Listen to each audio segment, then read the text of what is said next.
Business Ethics and the Three Monkeys in the Room was a live webinar that was originally produced on Wednesday, December 5th, 2018. For this webinar, we were joined by Elaine Nissley, Principal with McKonly Asbury.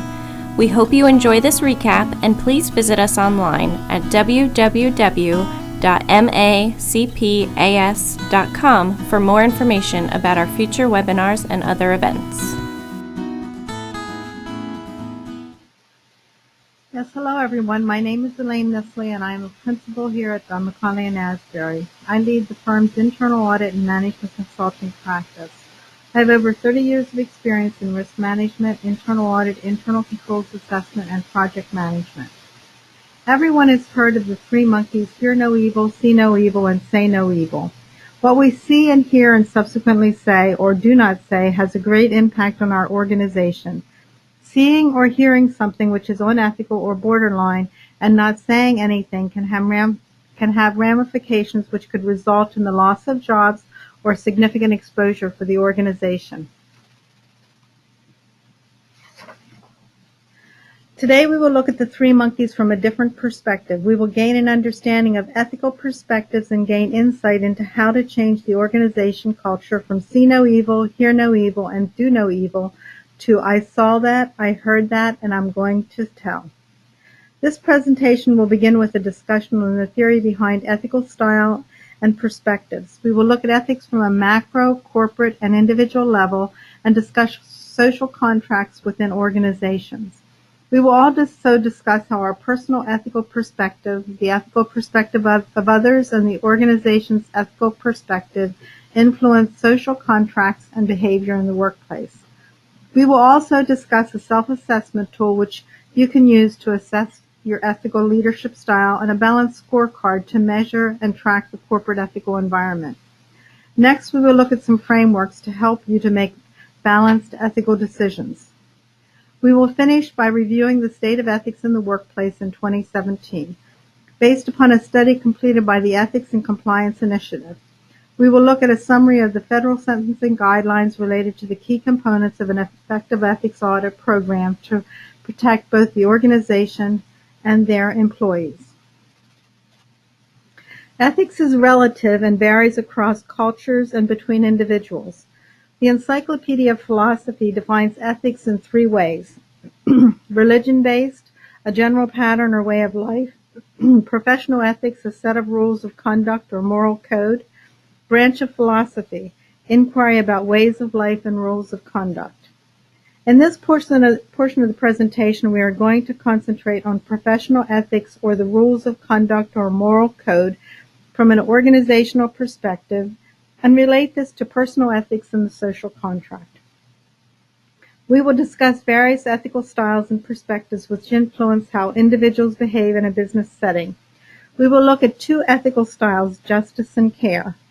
Within these two ethical styles, there are many variations of ethical perspectives, and not all individuals or organizations will have the same ethical perspective. We will discuss four of the major perspectives. They are results or consequences, rights and obligations, justice and fairness, and virtue.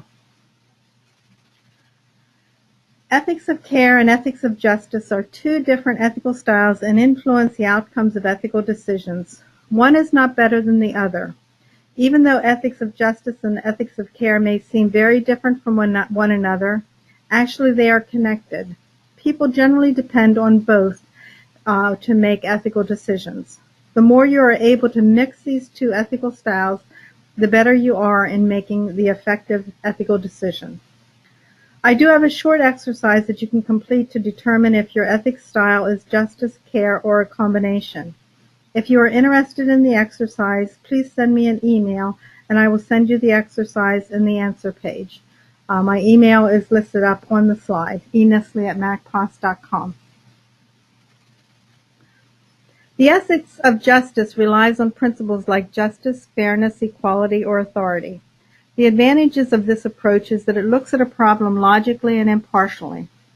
People who follow this style hope to make a decision based on principles which are higher than individual interest. Your view of fairness and equality is to treat everyone the same and apply the rules equally regardless of the circumstances. Disadvantages of this approach are that people who rely on it might lose sight of the immediate interest of particular individuals. Justice aligns with the ethical theories of character or virtue and the theory of rights and obligations. Ethics of care is based on a sense of responsibility to reduce actual harm or suffering. That a person who has an ethics of care actually dislikes rules and works to change what they consider to be bad rules. This person will apply the rules based upon the circumstances, and so the rules may be adjusted if the circumstances indicate that what is required to treat the person fairly is different. The advantages of this approach are that it is responsive to circumstances that impact behaviors. Another disadvantage of this style is that it can produce decisions that seem subjective and arbitrary. Care aligns with the ethical theories of results or consequences and the theory of equity or fairness. Character or virtue ethics is based upon the moral character of the person making the ethical decision. It does not consider actions as either right or wrong or the decision maker good or bad. In the business world, virtue ethics assumes that executives wear two hats, one representing their personal values and one representing their corporate values. An example of virtue ethics are Neil Holvold and John Lavery, Beechnut Nutrition Corporation executives who were convicted of selling millions of bottles of apple juice which they knew contained little or no apples. Their justification was that they were making decisions necessary for the survival of the organization. These men, who were perpetrating fraud against babies, were model citizens in their personal lives. A weakness in the virtue theory related to business is that a key virtue for businesses is integrity. Integrity means that actions of an organization or person are consistent with their principles. Imagine your boss confidentially tells you the names of 3 people who are being laid off. One of these employees tells you she is buying a condo and can afford it only because she has her good job. So at this point we're going to have a little interaction, and we're going to do a polling question. And we're going to see how you would react to this situation where your boss confidentially tells you about a coworker that is being laid off, and this coworker is about to buy a condo only because she has her good job and can therefore afford it. Can give me a few more seconds here for the poll.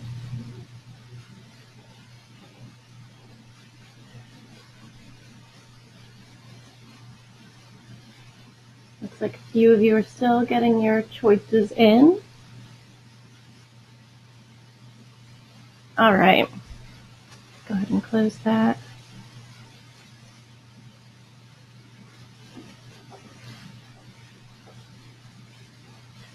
So now we have the results of our polling question here. Yep, it looks like 28% agreed with number 1, 11% number 2, and 61% with number 3.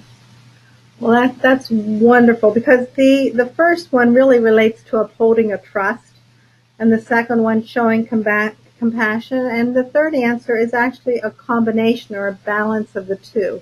And when making ethical decisions, that's what you want to do, is you want to have a balanced decision that looks at multiple perspectives. Okay. The ethical theory of rights and obligations is based upon the motivation of the ethical decision maker. Immanuel Kant is the main philosopher associated with this theory. Kant indicates that the basis for the rights and obligations theory is that an action is ethically correct even if it does not produce a balance of good or evil. This theory is based upon one acting out of a sense of duty regardless of the consequences to themselves. Kant has 2 laws one can apply to determine an ethical decision based upon rights and obligations. We have the categorical imperative, and this law assumes that everyone who is in a similar situation acts the same way because the imperative must be obeyed. It assumes that there are ethical laws which must be obeyed. In addition, an action is ethically correct only if you are willing for everyone in the same situation to act the same, even if you are adversely affected by the decision.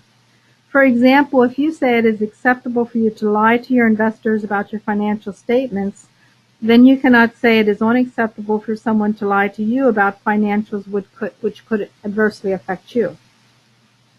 So that was the categorical imperative. We then also have the practical imperative.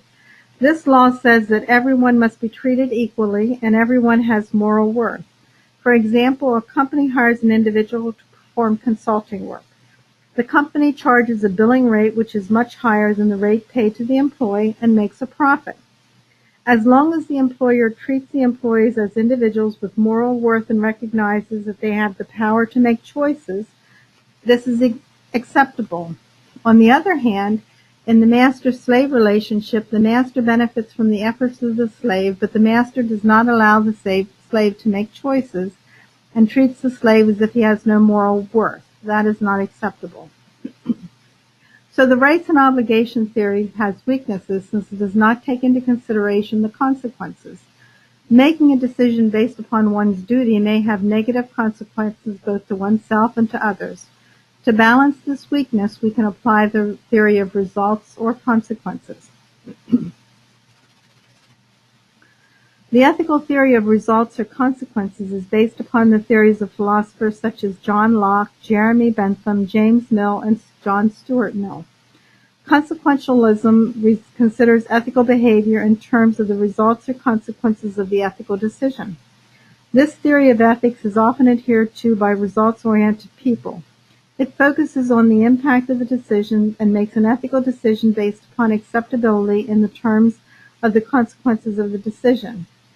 Ethical actions are those that provide the greatest balance of good over evil. When using consequentialism to make ethical decisions, it's very important that the decision maker assesses a broad perspective of society when considering who is impacted by the decision and the associated consequences.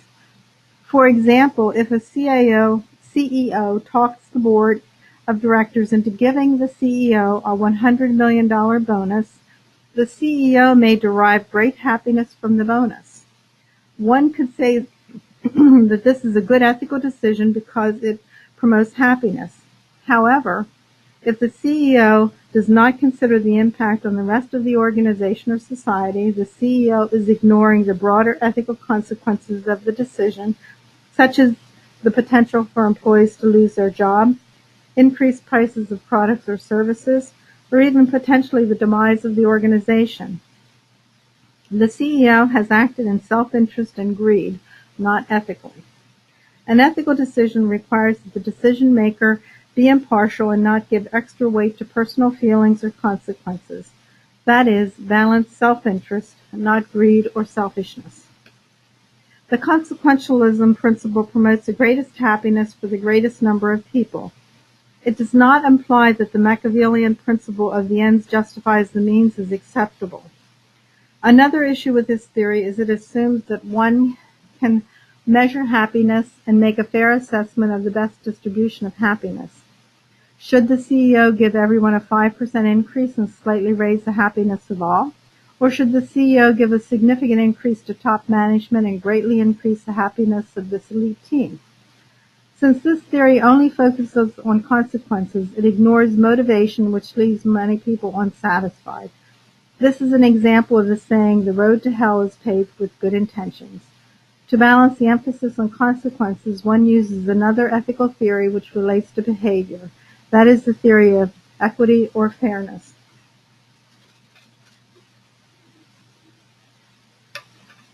The final ethical perspective we will explore today is the equity or fairness perspective. Equity and fairness focuses on providing what an individual needs. Aristotle said in this way, equals should be treated equally and unequals unequally. A modern version is, in distributing benefits and burdens, treat people the same unless there are morally relevant differences between them. The fairness approach focuses on the fair and equitable distribution of good and harm, and/or the social benefits and social costs across the spectrum of society. It starts with the premise that all equals should be treated equally, and those who are unequal due to their relevant differences should be treated differently in a manner that is fair and proportionate to or commensurate with their differences. A classic example would be the payment of a group of employees at different salary levels based on the contribution their work effort makes to the corporation's profitability. In 2005, the average CEO in the United States was paid 262 times what the average worker was paid. According to the theory of equity or fairness, this is only fair if paying the CEO that salary is justified based upon the relevant differences between the CEO's job duties and the job duties of others in the organization. So we've gone through rather quickly through several different theories of ethics, and we're now going to do a small case study to apply these theories. And again, as with all ethical dilemmas, there's not a right answer, just different perspectives.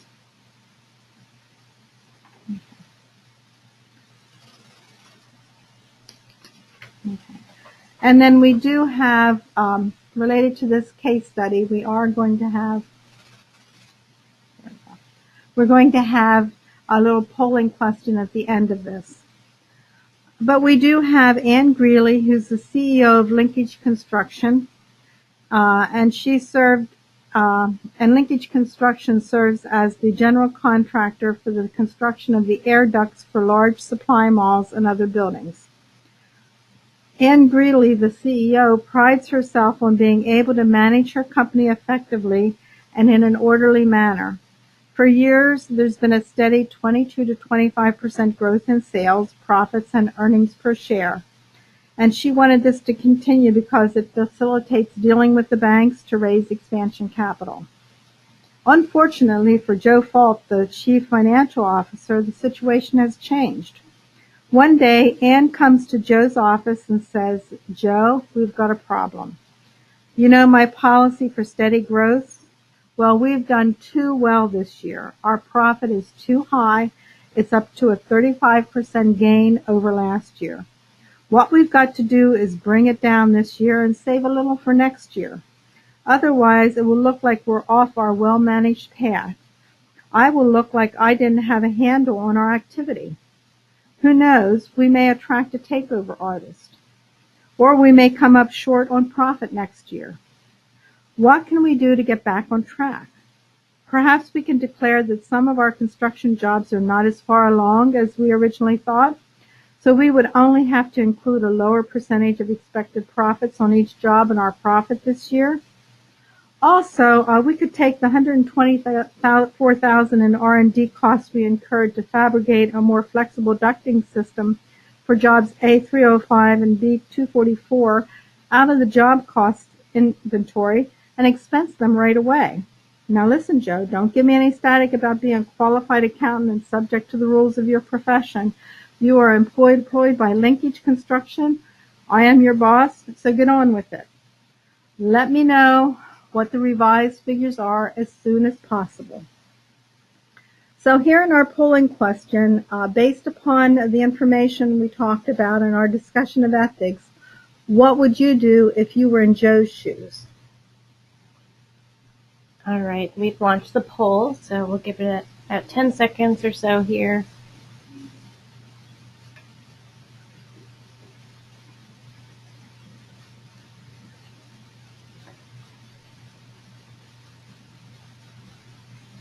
Looks like we just have a few more of you.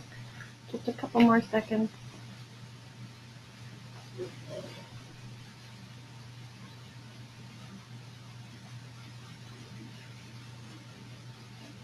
All right.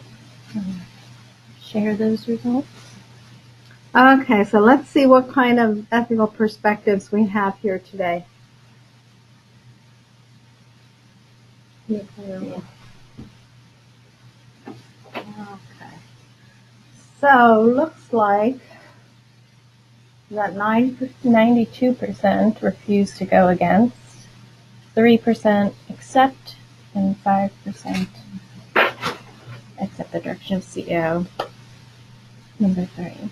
Okay. Yep. So it looks like 95% of you will look at what's best overall and uphold the ethics of your profession and will not do what your boss asks.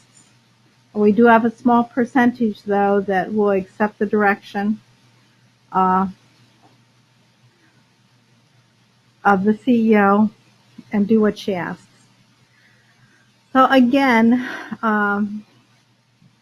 in this particular case, we have a CEO who's motivated by two things. I mean, she wants to look good, and also she believes it's important for the organization to survive and continue to grow to manipulate the financials. And in this case, the CFOs, your responses have been that you should not really misguide people or provide bad information just because you think that that might be of benefit to the organization.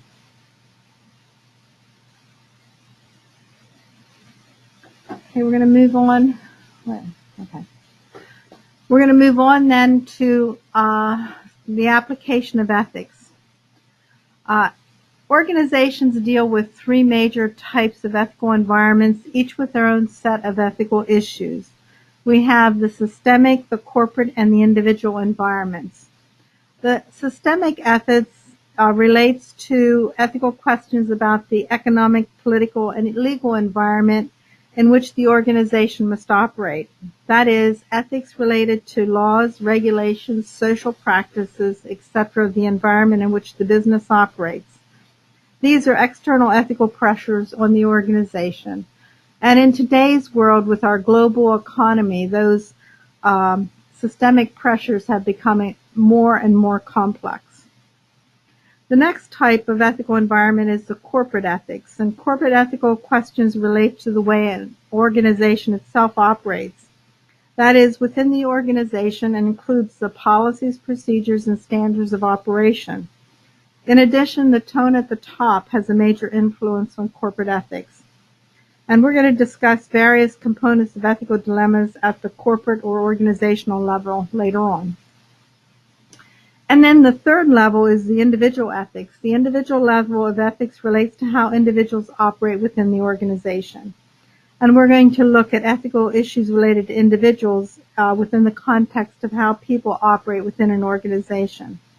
Across all these levels of ethics, it's important that an organization builds a culture where people are comfortable with saying, I saw that, I heard that, and I'm going to tell.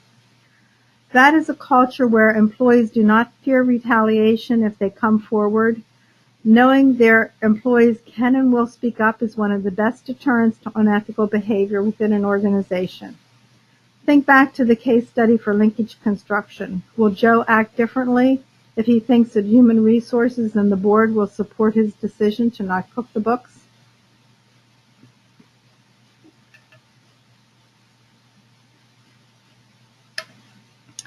At the macro or systemic level, ethics are defined and influenced by the wider operating environment in which the company exists.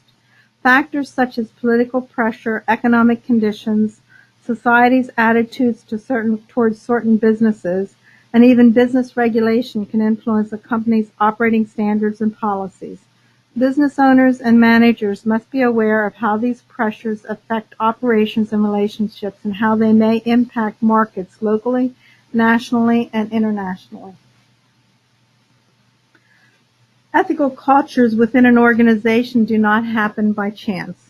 People are always watching those at the top and usually emulate that behavior. Organizations can develop a code of conduct or code of ethics, and if the written word is not consistent with the behavior of those at the top, the culture will not be consistent with the expectations of senior management and the board. One way to assess the ethical culture of the organization is to conduct an ethics self-assessment. We are going to discuss two of the many tools available to perform such an assessment.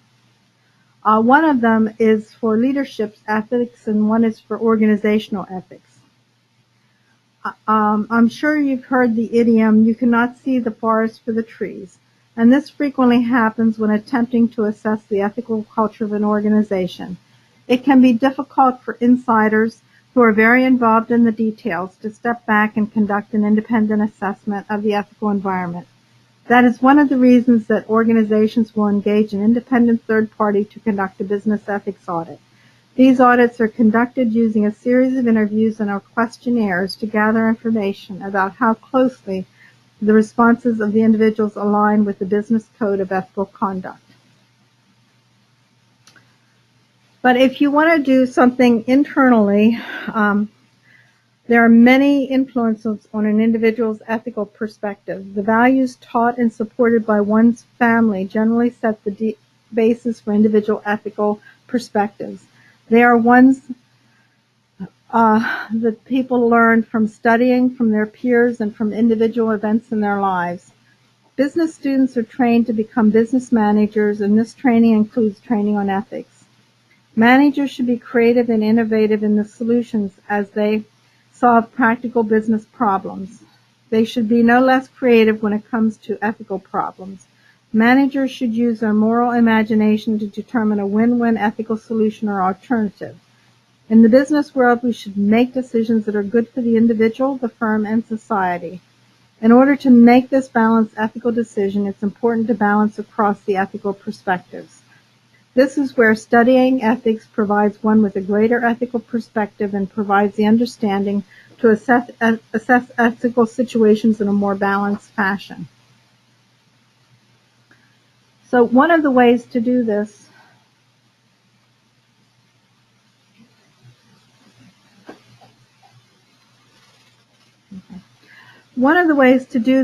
is to assess your own leadership ethics and the ethics for the organization.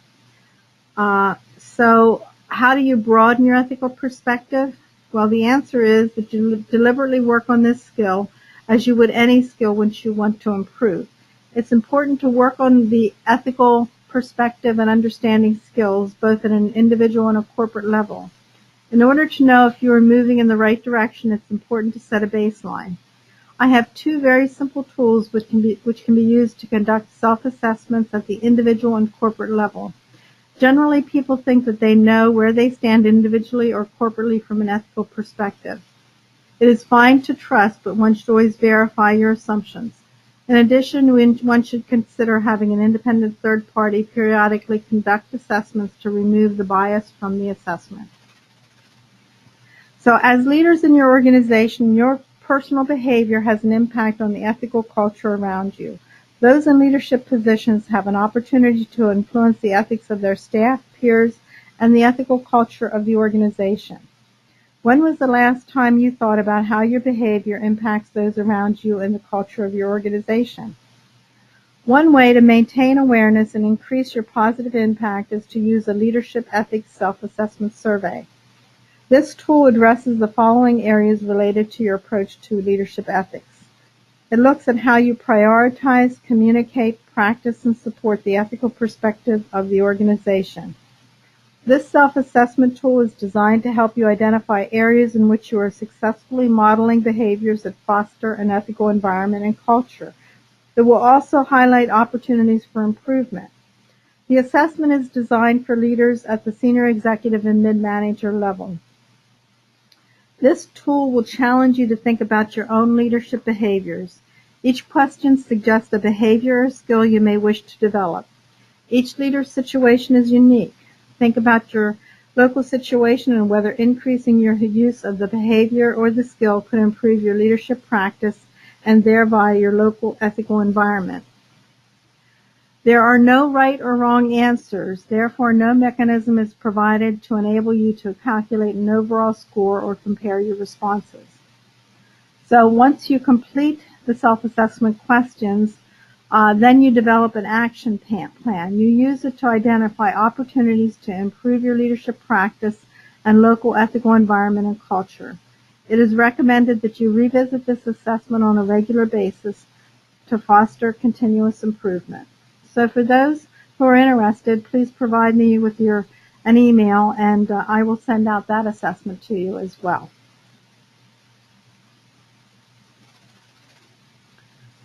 When it comes to maintaining ethical behavior within an organization, the old adage of see no evil, hear no evil, and say no evil no longer holds water.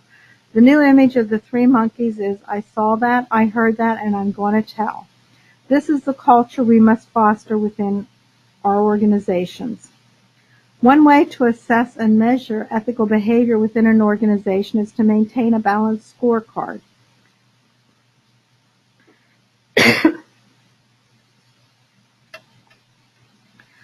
Since this scorecard is used to measure the ethical environment or ethical attitude within the organization, it's comprised of a series of questions which are indicators of the ethical environment of the organization.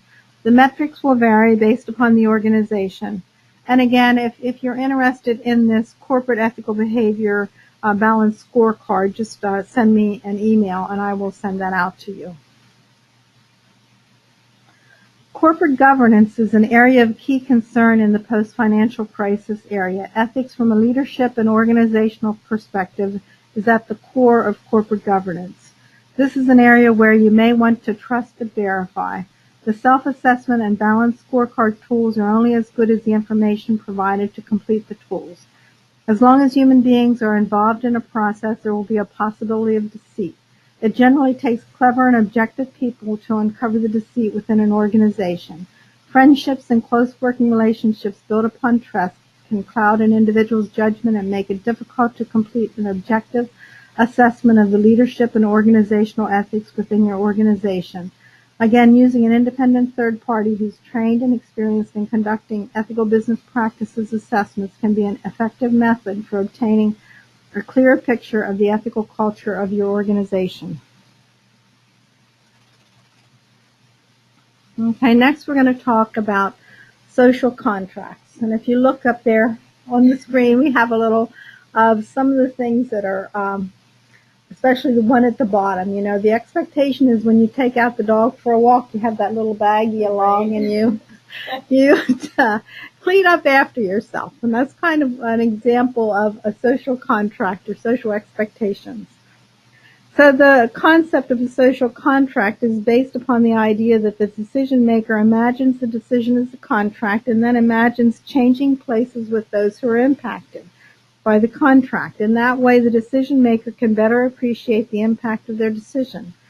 How does this concept of a social contract relate to ethical decision making within an organization? Let's explore the concept of the corporate social contract. The relationship between an organization and its stakeholders is called the corporate social contract. In today's society, corporations have a much broader list of stakeholders than we had in the past. The list includes anyone and anything that is impacted by what the organization does. This includes employees, customers, suppliers, lenders, creditors, borrowers, host communities, governments, environmentalists, and of course the shareholders of the organization. For many organizations, the impacts on even one of these groups can be very diverse. Ethical decision-making within the context of the corporate social contract requires that the organization complete several steps in the decision-making process. The organization must first define their ethical values. That is, the basis of their corporate social contract, and ethical decisions should be in line with these ethical values. These are generally based upon one or a combination of the ethical perspectives which we previously discussed. These include such theories as consequentialism, justice, and virtue, and these ethical values must be codified using value statements, codes of conduct, management example, training, and other means to develop the ethical culture of the organization. When doing business ethics reviews, it's not uncommon to find that what the board and senior management team believes and what is codified in writing is not the reality of the ethical culture within the organization. In order to fulfill the corporate social contract, the organization must understand all of their significant stakeholders. They must identify all of the significant stakeholders and understand their interest. Without this understanding, an organization cannot fulfill their corporate social contract when making ethical decisions.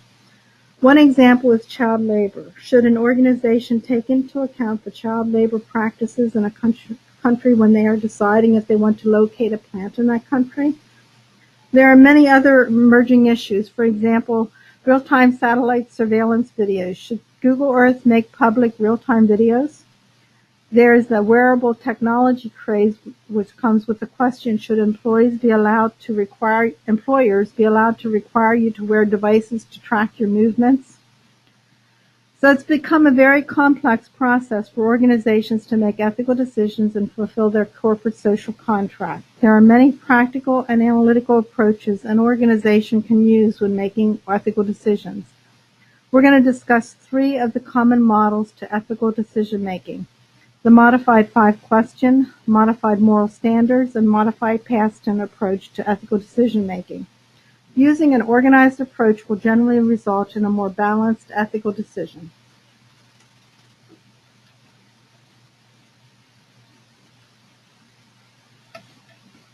The modified 5-question approach was developed by Tucker. This approach rates an action based upon 5 key factors.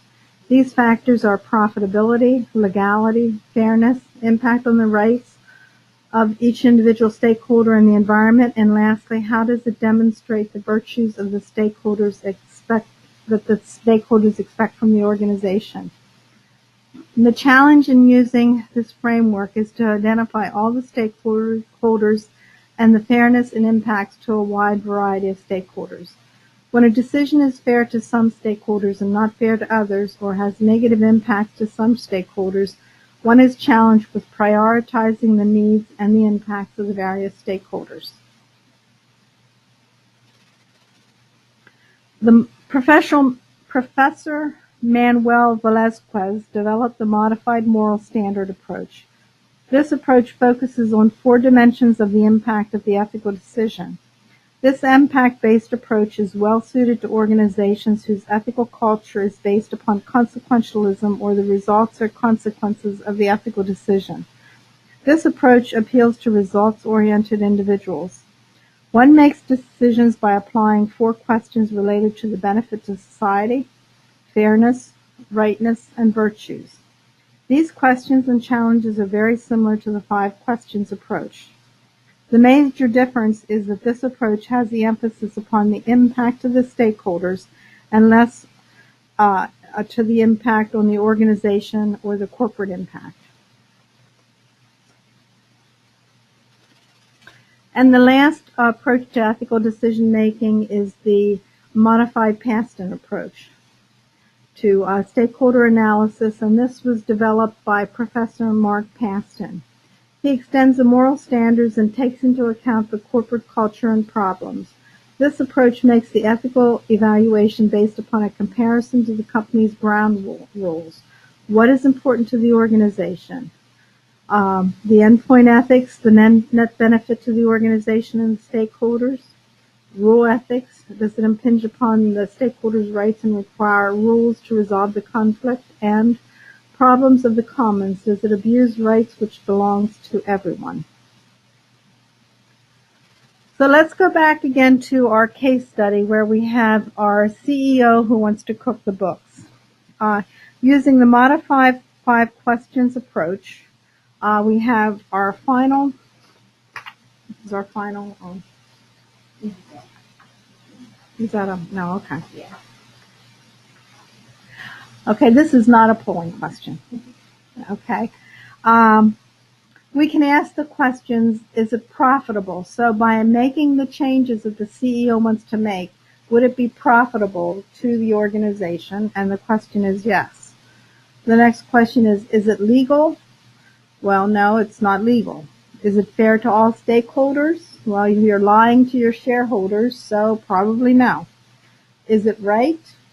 No, it is not the right thing to do, as 90-some% of the respondents said in our survey. And does it uphold the organization's virtues? And most likely no. So just using a standard approach, you can easily see that the answer by 90-some% was correct. It should not be done. It is not an ethical thing to do.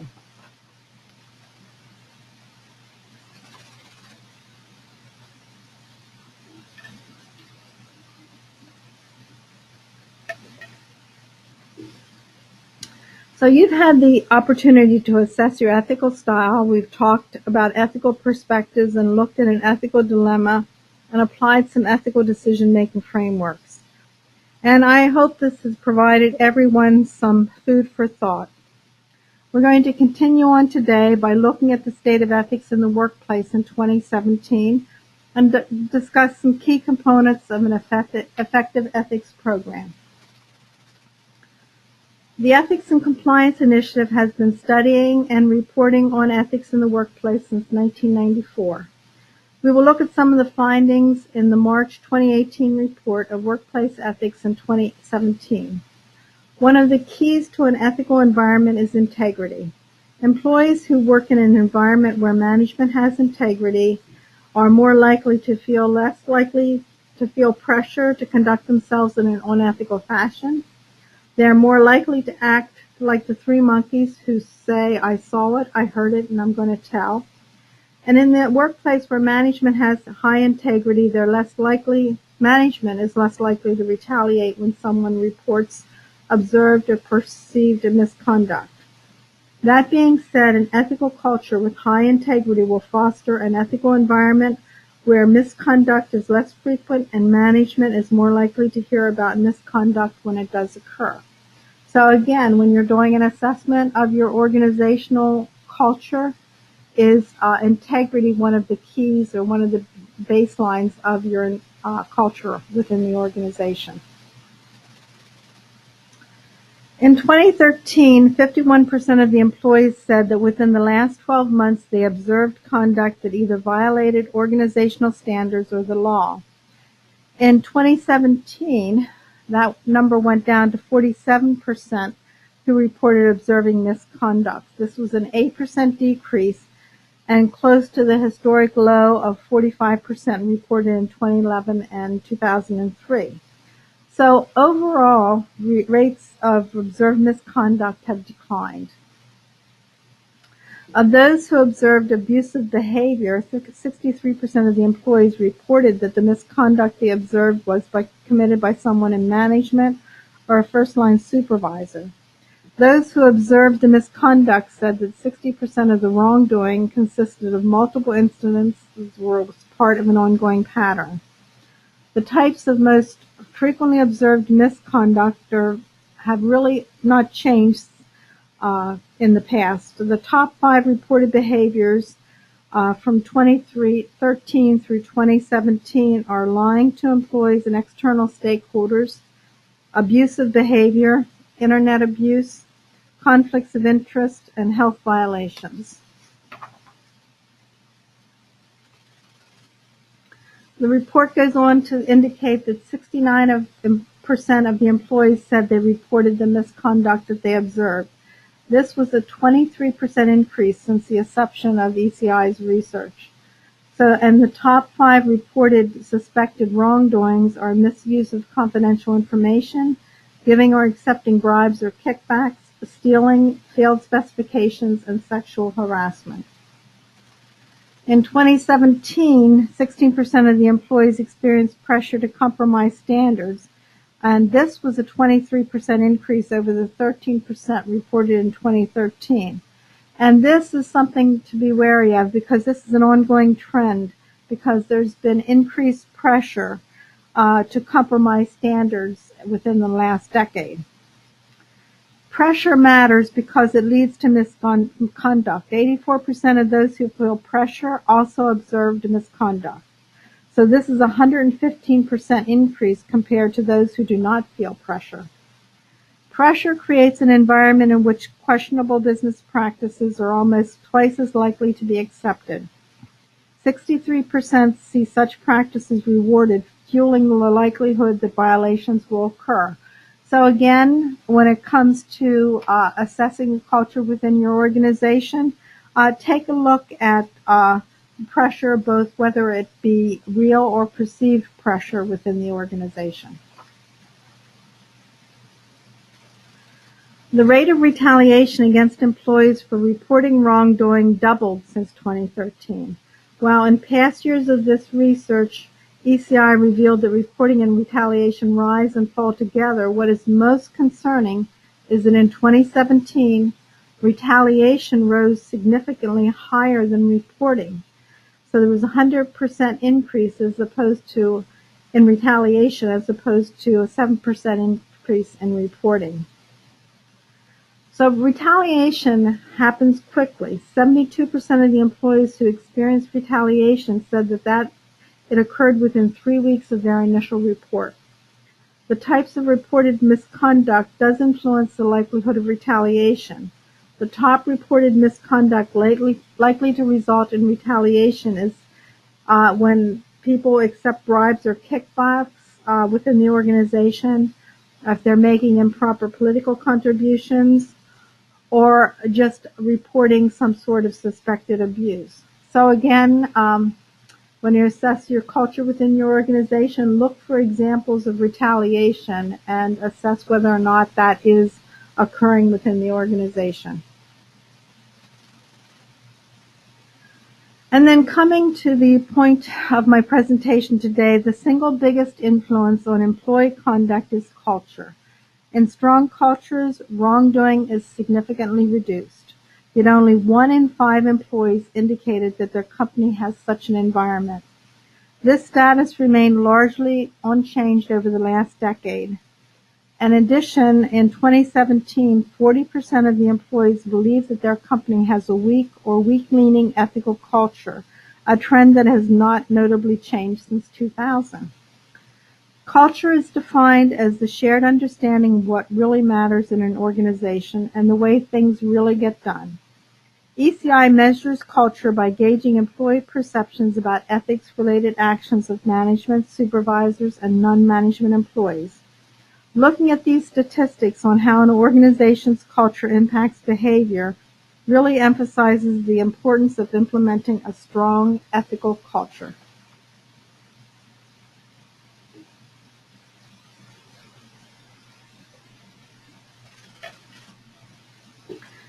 To emphasize these statistics, we compared employees in strong cultures to employees in weak cultures.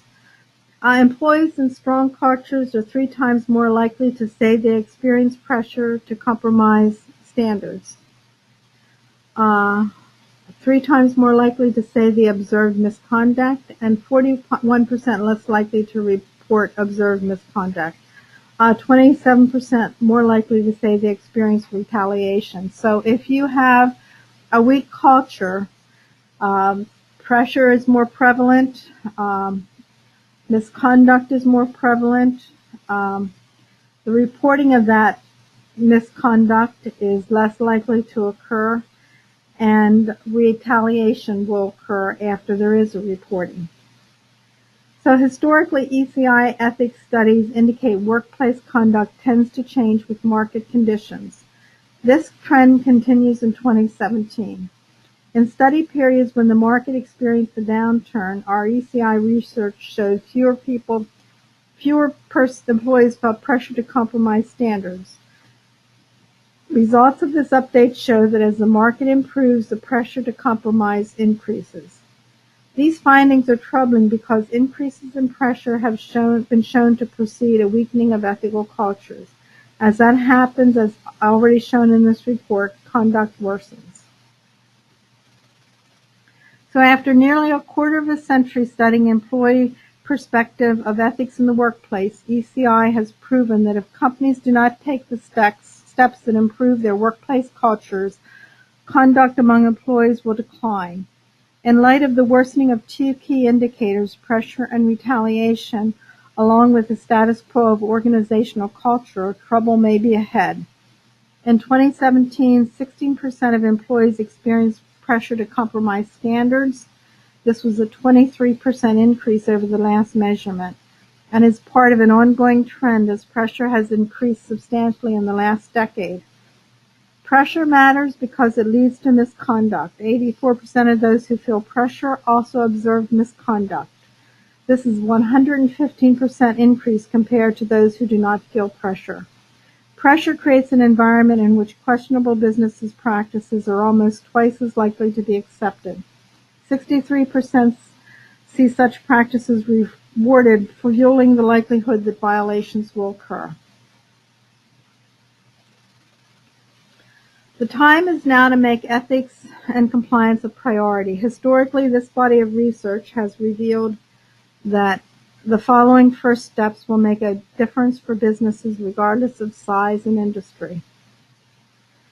It's important to implement an ethics and compliance program with the elements defined in Chapter 8 of the U.S. Federal Sentencing Guidelines. These programs are essential first steps to establish a strong ethical culture. You need to develop a statement of values, define the standards that should guide employees' actions, promote the values within the organization. You need to set performance goals for senior leaders and managers to visibly support the values of the organization and to reinforce the importance of employee reporting. If a manager's income is dependent on his or her commitment to ethics and compliance, it will become a priority. If you already have an ethics and compliance program in place, then do not take it for granted. As the organization undergoes transitions or circumstances changes, misconduct can arise and culture can erode, and you need to adjust to those changes. You should regularly ask your employees about the pressure they feel and raise the ethics bar for your ethics and compliance program.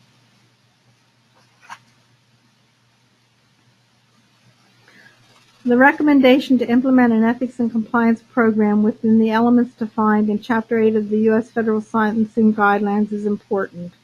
When leaders fail to do the right thing, the courts, federal and state legislators, and administrative agencies are forced to intervene and either make a wrong right or implement laws to preclude future breaches of ethical behavior. Prime example, Sarbanes-Oxley. Federal sentencing guidelines include such things as developing a culpability score, and the two factors that impact the culpability score are, with the culpability score, basically a better score reduces the impact or how the organization is charged if there is any kind of infraction. So an effective compliance and ethics program, self-reporting, cooperation, or acceptance of responsibility can reduce actually the sanctions against an organization. If your organization tolerates criminal activity, has any kind of prior history of wrongdoings, any kind of violation or obstruction of justice, there's going to be an increase in punishment of the organization.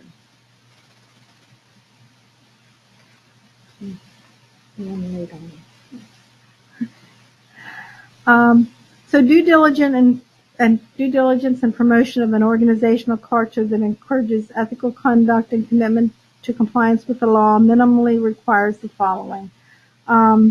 You need to have standards and procedures to prevent and detect criminal behavior.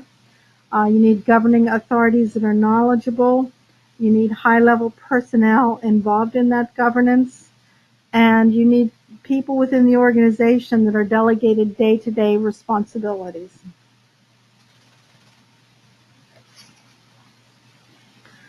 The organization needs to take steps to communicate its standards and procedures. So you need to have training, and you need to monitor how effective that training is. The organization's compliance and ethics program should be promoted and enforced consistently throughout the organization. And if you have detected criminal conduct, the organization should self-report immediately and take immediate steps to make any necessary modifications to the program within the organization.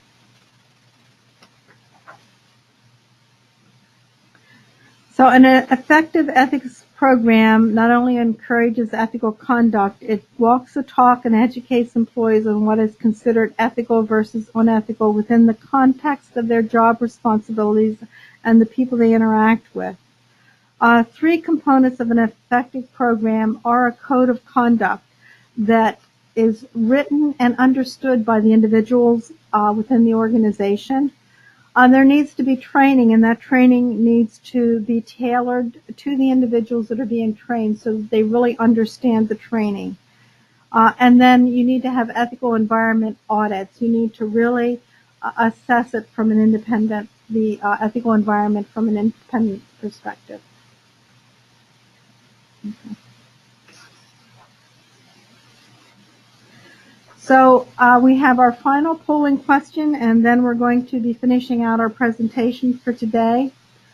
We'd ask each one of you to select the sentence that best describes your organization's business ethics program.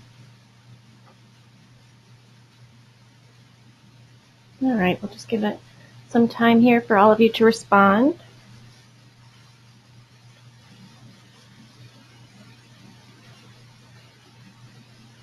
Like we've got almost a little over half, a few more, maybe 10 more seconds or so.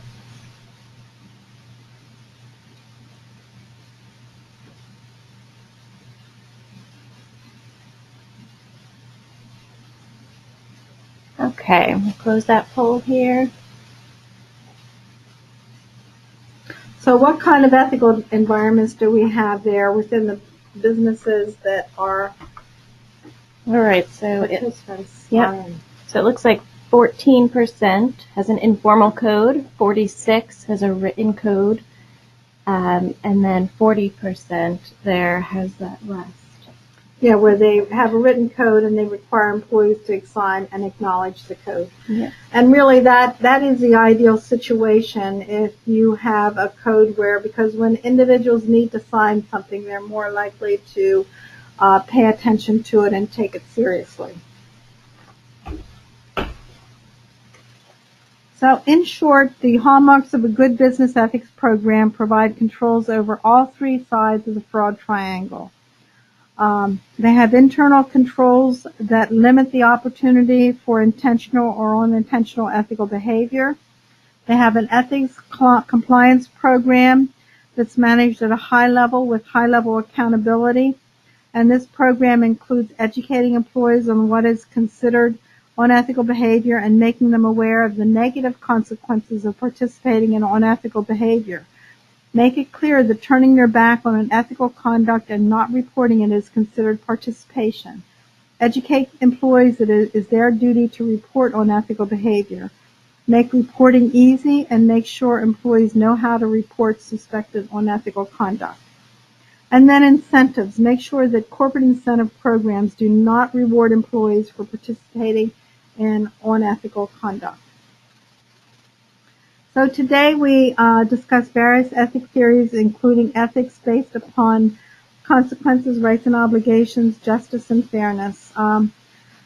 We learned that if we follow the hear no evil, see no evil, and say no evil mindset on our business philosophy, we become supporters of unethical practices. One should assess ethical situations in an unbiased fashion and when appropriate say, I saw that, I heard that, and I'm going to tell.